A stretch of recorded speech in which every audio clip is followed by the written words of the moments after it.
now we get to the next blessing.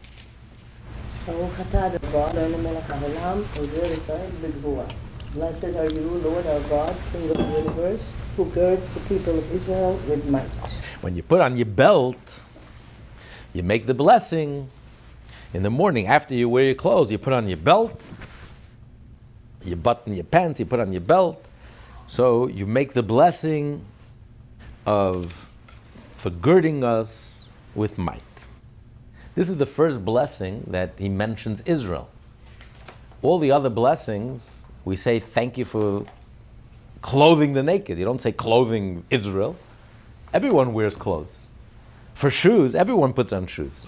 We don't specify, yes, we are thanking Hashem for all these seemingly simple and mundane things that we do every morning, for getting dressed, for standing up. But we don't specify Jews because it's universal. Everyone wakes up. The only difference is, what's unique is that we're blessing Hashem and we're thanking Hashem and we're bringing Hashem into the picture. But in the blessing, you don't specifically mention, why are we mentioning here that we put on our belt? Everyone puts on belts.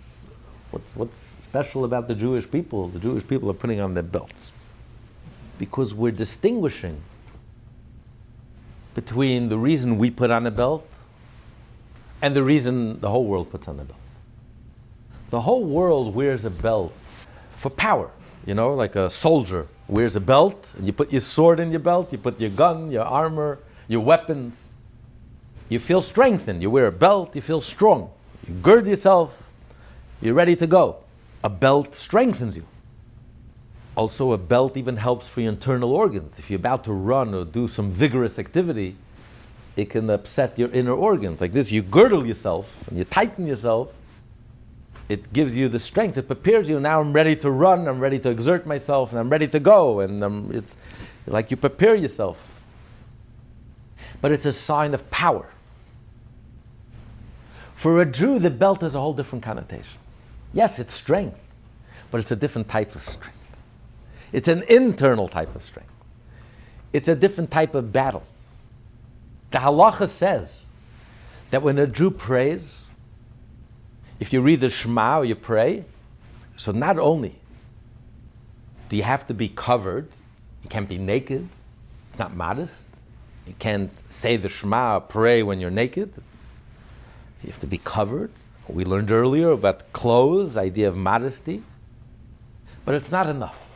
For example, let's say you're lying under your blanket. You're naked, but you're lying under the blanket, so you're covered.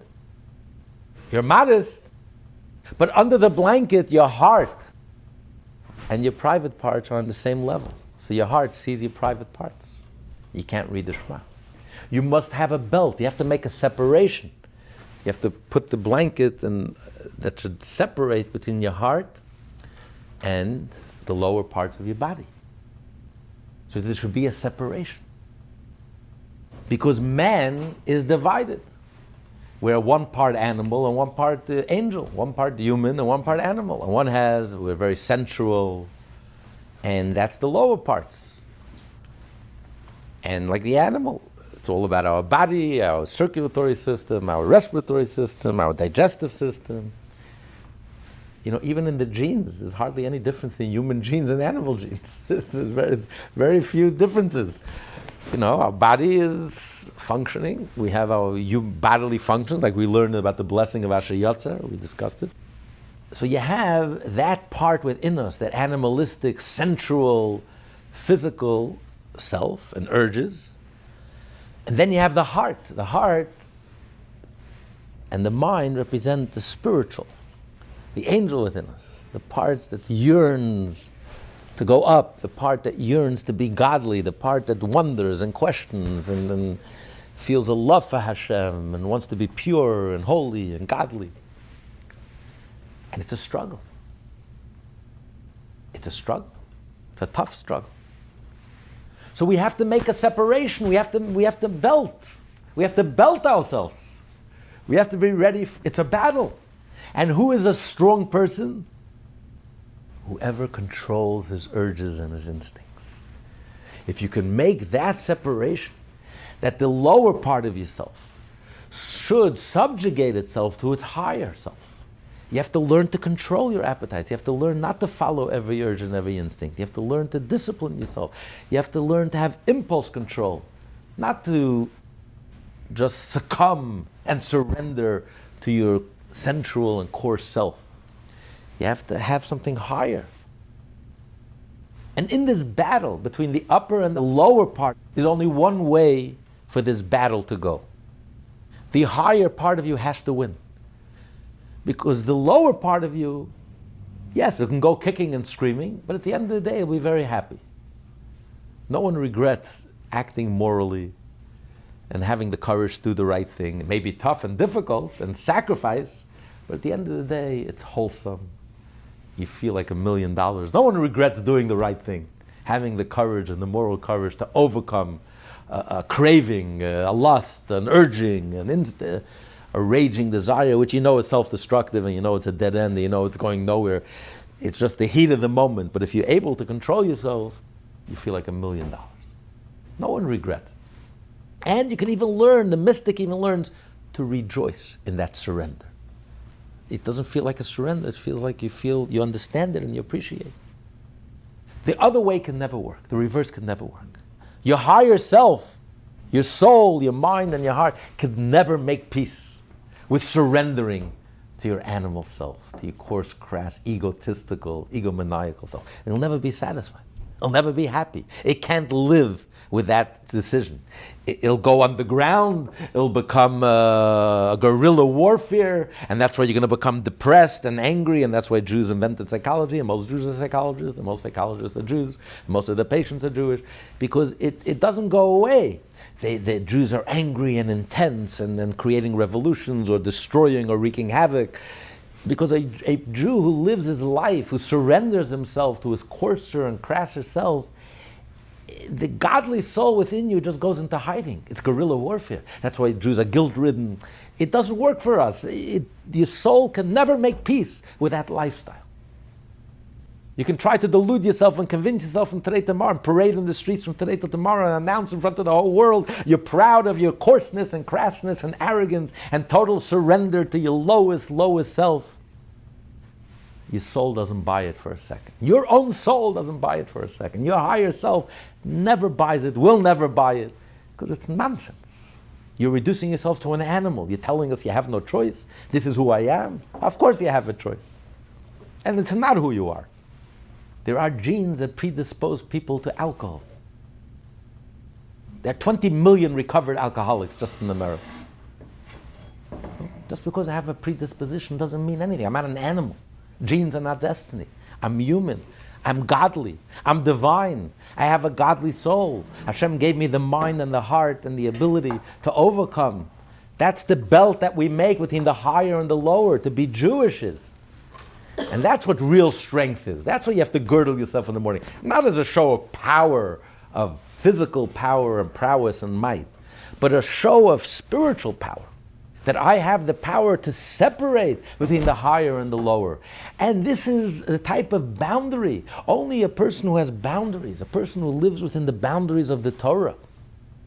This is the American-Canadian boundary. This is the American-Canadian border. This is a border that leads to peace and harmony. Because when you teach and you subjugate the lower self to listen and to obey and to follow your higher self, your body is happy at the end of it. It's a wholesome life. You get nachas, not spiritual nachas, it's physical nachas. It's wholesome. It's good. You're happy.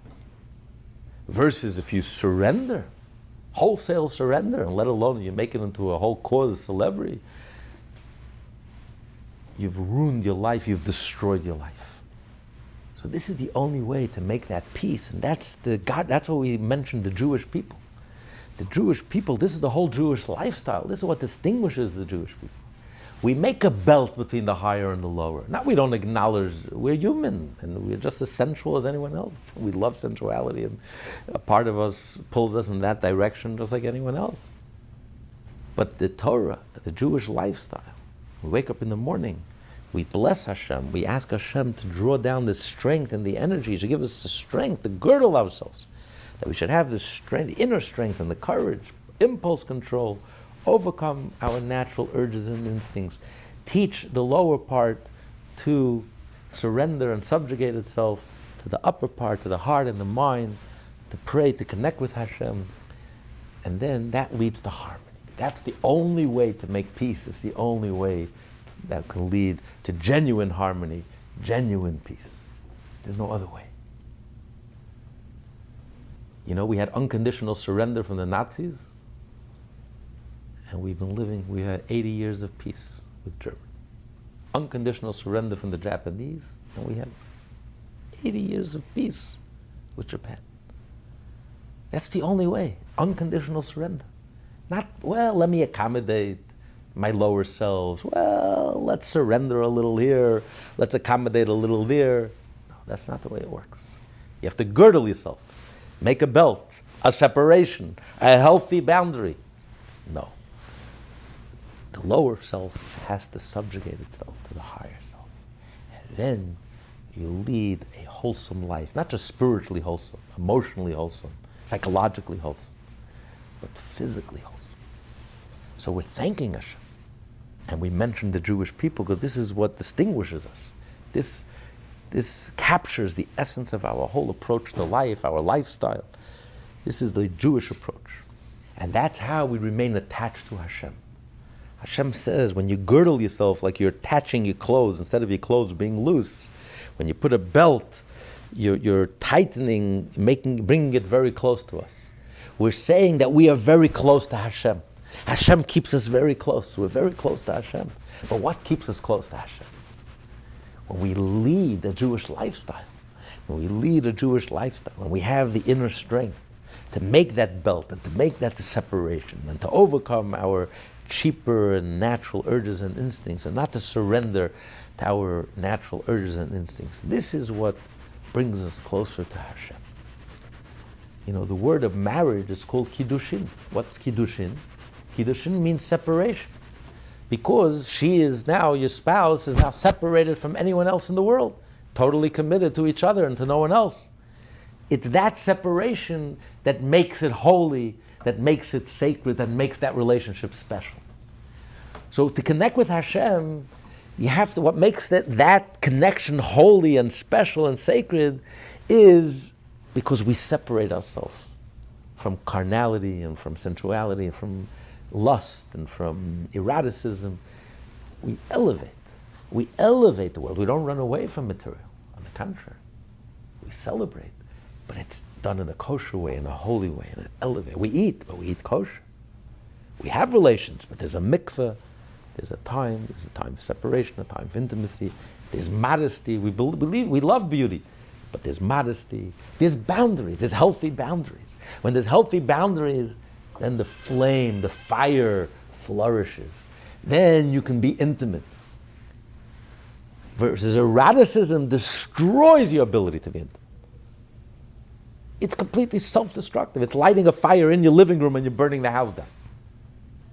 Yeah, you're having fun for the moment, but it completely destroys your ability to be intimate with yourself and to be intimate with another human being.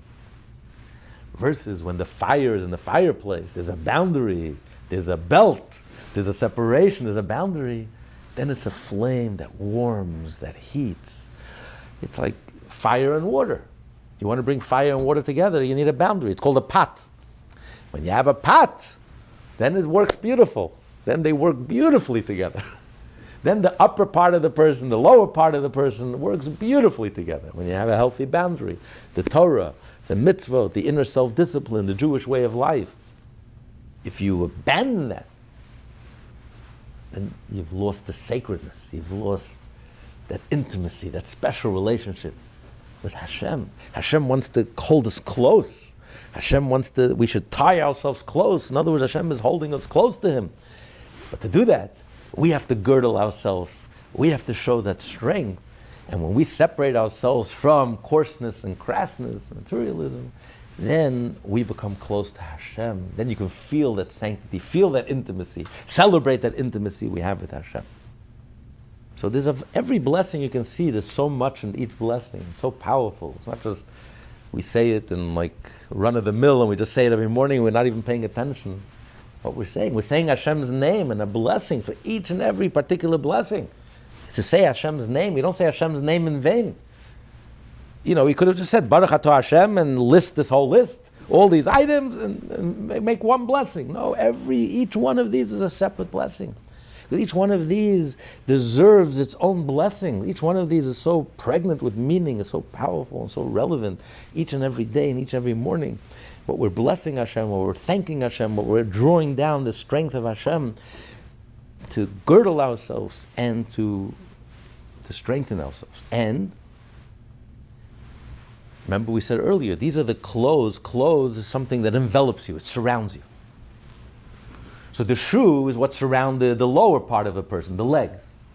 Here we're thanking Hashem for the clothes that surround our heart, the center. In other words, our emotions. Because sometimes we need that extra strength. It's not enough that we do the right thing, we do the mitzvah, we have the shoes, and we're going and we're doing the right thing, and we have the commitment and that strength. But we want to do the mitzvah with love, we want to do the mitzvah with feeling, with passion, with enthusiasm.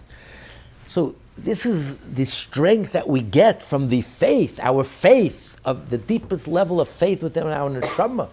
The pintel yid within us that envelops us and surrounds us. It's the clothes that surround us, this belt that surrounds us. And that gives us the strength that we can feel our relationship with Hashem. We can actually feel it and experience it and celebrate it and cherish it and feel the intimacy and feel the warmth. So this is the blessing. We're drawing down this ability to feel, to strengthen us, that our heart should actually feel and experience this love and this closeness to Hashem. So that's the belt. The belt is what gives us strength.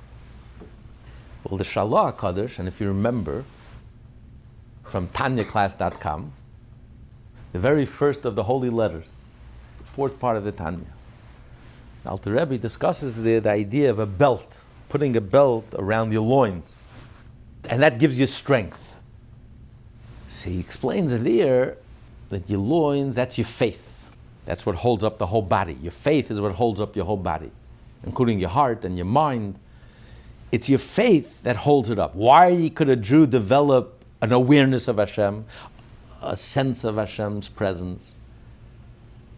Why could we develop a feeling for Hashem?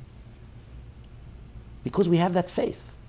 So we have an innate, inherent bias to see godliness, to sense godliness and everything, because it's so deeply rooted in us, it's so deeply ingrained in us, subconsciously. We have such a deep faith in Hashem that automatically our mind, it almost bribes us to see things in a certain way. We see, our mind always is open to see godliness. Our heart is open to feel and experience godliness. So it's the faith that holds up the whole body. Like the legs hold up, the loins, the legs hold up the mind and the heart. But the legs also need strengthening. You need a gartel, you need a belt. What's the belt? The Alter Rebbe says, and the Shalah says about this also. He says, what's the belt? The Torah. The Torah is called strength. Hashem gave us the Torah. It says, we always say, Mipi Gvura. We heard Torah from the strong one. Gvura, strength. When a Jew studies Torah, and specifically the oral Torah, the halacha and the oral Torah, this is what strengthens our faith. Just like the oral Torah reveals the will of Hashem, so the oral, when you study Talmud and you study halacha and the Mishnah and you study the oral Torah, it reveals your faith. It brings it out into the open. That becomes the belt, the faith that envelops us and strengthens our heart. And now suddenly I can feel, experience that intimacy with Hashem, that love for Hashem, that closeness to Hashem. So my heart melts. I don't just do the mitzvah, I do it with feeling and love and passion. It's alive for me. So that's what we're asking Hashem. This is the blessing. We're asking Hashem, draw down the strength. Give me the strength. I should have this belt that will strengthen my love for you.